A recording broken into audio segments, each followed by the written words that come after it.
We are now joined by Texas Tech men's basketball coach and a great friend of the show, Grant McCasland, Tech in the Sweet 16, along with three others in the Big 12. And Coach Craig Smoke, Paul Catalina, David Smoke, thank you so much. We're excited for you, thrilled for you. What is it like right now surrounding the Tech basketball program in Lubbock? Smoke, what's up, buddy? How you doing? You know, it's exciting. I mean, what's not to like about an opportunity to compete in the Sweet 16? We're actually on the ground in San Francisco, headed to our practice at the arena. And just honestly, the whole approach has been like, how can we keep building on, I think, a progression that our teams continue to show that we can get better. And there's a lot of, you know, excitement in Lubbock and obviously around all of Texas Tech. It's so exciting. We got manhole covers blowing off the ground. No, man, I just tell you, there's a lot of things to be excited about right now, and this is obviously one of them. Your team chemistry is really good this year. Obviously, it kind of has to be to get to where you were. That is more difficult to build in this era. This is not 3 years of guys doing all these things together. Now, you certainly have some, but to build a team this fast, what a credit is it to the players that came and bought in so quickly to being together, even though they hadn't played together all that much, quite a few of them? Oh, no question. I mean, it's all credit to them, and it's intentional in a lot of ways. I mean, we had a couple guys that we really wanted as a staff, and we brought them on campus, and two of our seniors came in there and said, we don't want them on our team. And, wow. You know, I think that's the key to all of this is like, how can you get your returners to be invested in the process? And people thought I was kind of crazy, but I was really leaning on those guys, and I was running names by them. And I mean, we do it in everything. We do it in scouting reports before we even start talking about another team. We're like, all right, who knows anybody on the other team, and tell us what you know. And I just think that's the investment that you want, is your best players and your returners to be in conversation about what you want your team to look like. That way, I'm not calling you and telling you you're going to play the point, and I'm calling somebody else and telling them they're going to play the point, because I think that's a disaster. And that's what people have done, I think, in this day and time of putting teams together quickly. You better be honest on the front end and be as clear as you can to try to set the expectation that gets met in a way that you exceed it. And I think your players in your program have to be involved in it at the highest level.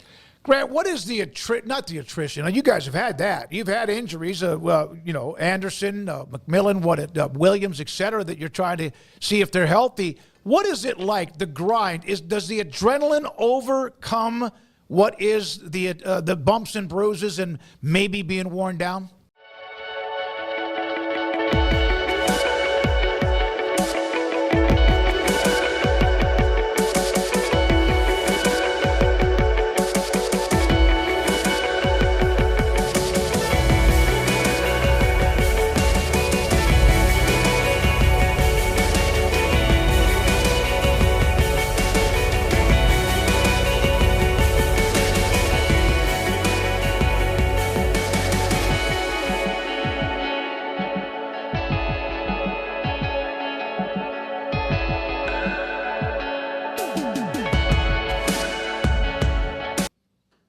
No, honestly, this is where I thought we made a step in the right direction this year as opposed to last year.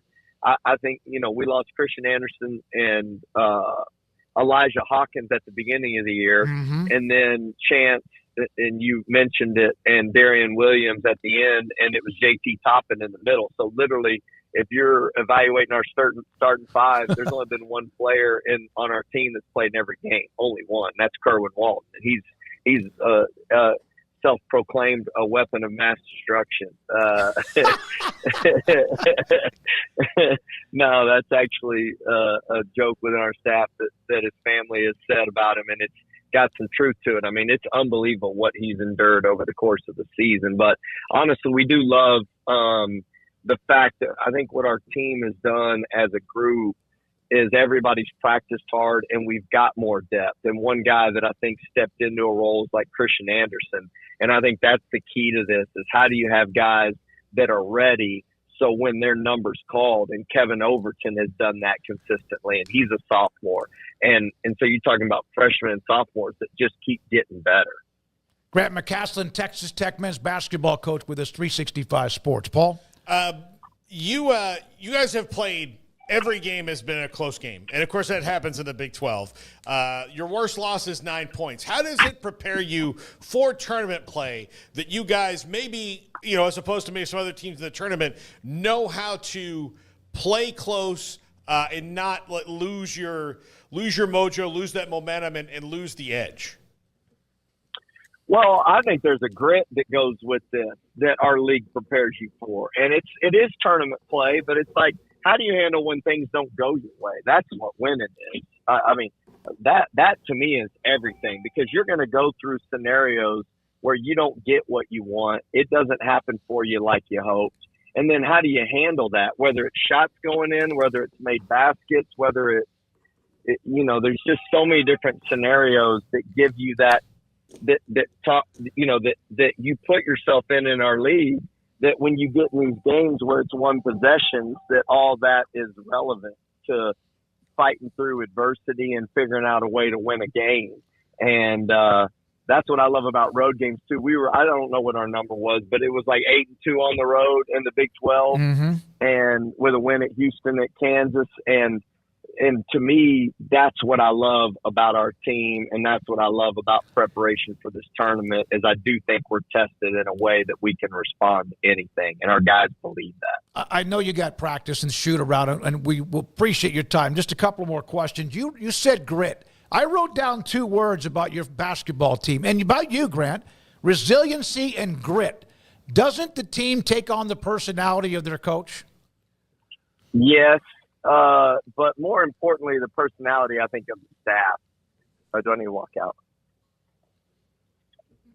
I think that's the key to this is like your staff has to be so connected. And that's where I think there's continuity involved. Last year we had some continuity with our staff and going into this year's team. And I thought that was huge. I mean, you can't underestimate that and what benefit that is for a program and for a team. Is to have everybody on the same page, and you're not having to coach the coaches. You're all constantly coaching your team, and that's where I think the personality of your staff can help your players be their best. And I know you got to go. That's what was so great about where you were at Baylor with Scott and the staff that was together for a long, long time, and now spread out as head coaches everywhere. Last question: you know Ross Hodge.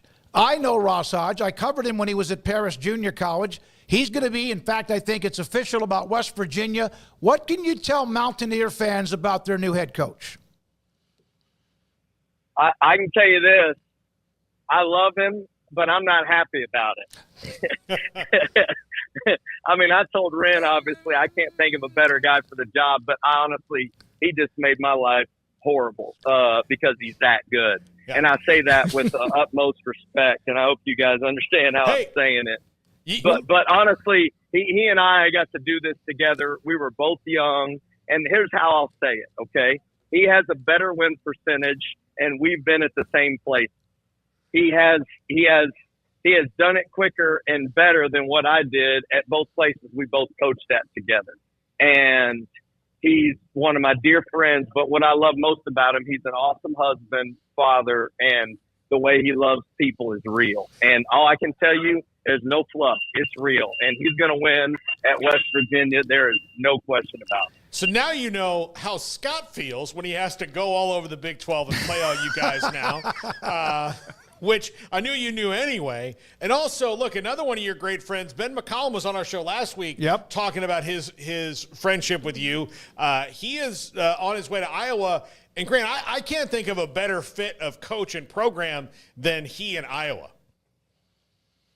Yeah, no, he's gonna crush it. Sorry, that's the Arkansas bus honking at us.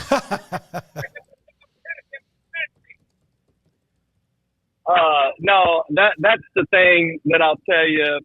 To me, makes all this special is unfortunately we have to play each other. But what a awesome. No, I got it. Where we're going. But what's awesome to me is when you get to see somebody live their dream. And Ben always wanted to be the head coach at Iowa, and you never know if you get the opportunity to do that. And I can tell you this: between he and Ross, like neither one of those guys are guys that I mean, if I were hiring and I had the Lakers, those are two guys I'd want to hire. I'm not saying that. I just mean they're honestly, I believe they're that special at this. And, but what I love most about this is those guys are people that are going to build men that I would want being around my kids. I mean, if they said, hey, your son has to pay $100,000 to come play on our team, I'd do it. I just love both those guys. And that's who I'd want coaching my sons. And that's the best thing I can say about both of them. Grant, thanks for your time, man. Good luck. Keep going. Good luck in the Sweet 16 to you and the three others in the Big 12. We do appreciate your time. We're thrilled for you. Have a great rest of the day and rest of the weekend. Y'all are the best. Wreck 'em. Thank you. Grant McCasland, head coach at Texas Tech. His thoughts about Ross Hodge, his thoughts about Ben McCollum, and his thoughts about Texas Tech.